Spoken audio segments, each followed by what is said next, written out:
एक राजा जो एक नंबर का कंजूस, उससे बड़ा कंजूस तो कोई होगा ही नहीं। एक दिन उसके महल के सामने पहुंच जाते हैं ब्राह्मण और बोलते हैं कि राजन दक्षिणा दो। तो राजा बोलते मेरे पास कुछ नहीं है। तो ब्राह्मण बोलते हैं राजन दक्षिणा दो, जो भी तुम दक्षिणा में दोगे ना वो तुम्हें बढ़कर मिलेगा। तो राजा बोलते हैं हंसते हुए ये घोड़े की लीद है, ये लेते हुए जाओ। तो ब्राह्मण बोलते कि ठीक है, लेते हुए जाता हूँ राजन, लेकिन मेरी कही हुई बात पर ध्यान देना, गौर देना, जो भी तुमने दिया है बढ़कर मिलेगा। और दूसरे दिन वैसा ही हुआ। महल के सामने से इतनी बदबू, इतनी मक्खियां भिनभिना रही थी। जब खिड़की खोल के राजन ने देखा तो देखा उनके महल के सामने घोड़े की लीद का पहाड़ बना हुआ है।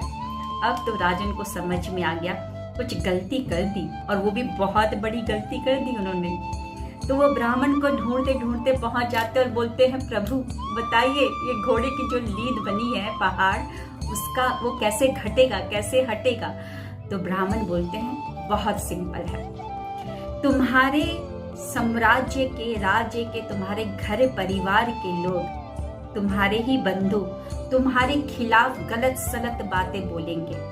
तुम्हें उनकी बातों पर ध्यान नहीं देना है, सिर्फ अपना राजपाट को संभालना है, अपने कर्म को करते रहना है। राजन ने वैसा ही किया और एक दिन घोड़े की लीद का जो पहाड़ था वो खत्म हो गया।